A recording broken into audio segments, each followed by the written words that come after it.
Hello दोस्तों, up to date facts की full day news series पे आप सभी का स्वागत है। इस सीरीज में आपको कम से कम वक्त में देश और दुनिया की अहम खबरें बताई जाती हैं। तो चलिए चलते हैं आज की खबरों की तरफ।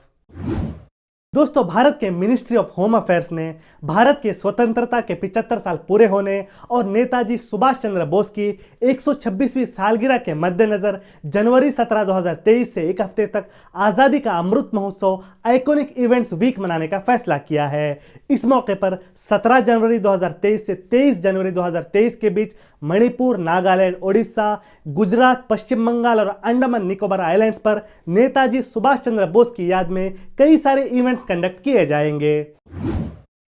कल रात झारखंड के वेस्ट सिंहभूम जिले के एक रेसिडेंशियल स्कूल की 60 लड़कियां रात में 17 किलोमीटर पैदल चलकर हॉस्टल वार्डन के खिलाफ कंप्लेंट करने डीएम ऑफिस पहुंची और वार्डन पर छात्राओं के साथ बुरा व्यवहार करने के आरोप लगाए। Karnataka state road transport corporation KSRTC ने पहली मर्तबा बैंगलोर से मैसूर के बीच फेम 2 प्रोजेक्ट के तहत इलेक्ट्रिक एसी बस सर्विस शुरू की है और इसके प्राइसेस भी रेगुलर एसी बस से कम हैं। केएसआरटीसी का कहना है कि इसके साथ साथ बेंगलुरु से मडिकेरी, चिकमंगलुरु, शिवमोगा, दावणगेरे और विराजपेट के लिए भी इलेक्ट्रिक एसी बस सर्विस शुरू की जाएगी। भारतीय जनता पार्टी की हाईकमान द्वारा BJP national president JP Nadda के कार्यकाल को 2024 तक एक्सटेंड किया गया है। दोस्तों, देश की राजधानी दिल्ली ने आज जनवरी 2020 के बाद पहली मर्तबा पिछले 24 घंटों में 0 कोविड केसेस रिपोर्ट किए हैं। इसी के साथ जम्मू कश्मीर के बुड़गाम में सिक्योरिटी फोर्सेस के साथ मुठभेड़ में 2 आतंकवादी मारे गए हैं। सीमेंस लिमिटेड ने इंडियन रेलवेज के साथ 26,000 करोड़ का मेगा कॉन्ट्रैक्ट साइन किया है। इस कॉन्ट्रैक्ट के तहत सीमेंस अगले 11 सालों तक रेलवेज के लिए 1,200 इलेक्ट्रिक लोकोमोटिव से इंजन्स बनाएगी। इसी तरह ओपी जिंदाल ग्लोबल यूनिवर्सिटी ने कहा है कि यूनिवर्सिटी G20 स्टडीज के लिए जिंदाल ग्लोबल रिसर्च सेंटर की शुरुआत करेगी।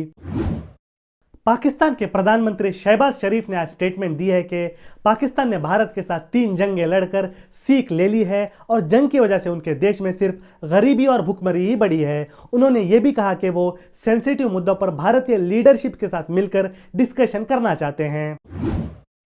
चाइना की पॉपुलेशन में साल 1961 के बाद पहली मर्तबा पिछले साल के मुकाबले में कमी देखने को मिली है। साल 2022 के एंड में चाइना में साल 2021 के मुकाबले में 8.5 लाख लोग कम थे।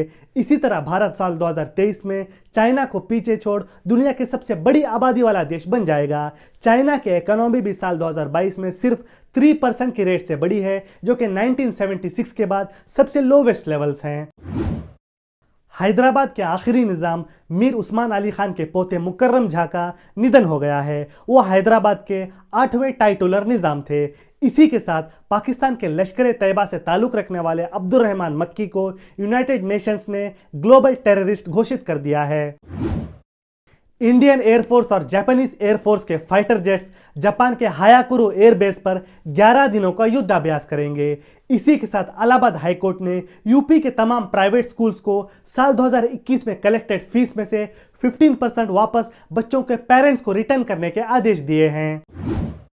राजस्थानी फिल्म नानेरा को अजंता एलोरा फिल्म फेस्टिवल में बेस्ट मूवी कैटेगरी में गोल्डन कैलाशा अवार्ड से नवाजा गया है।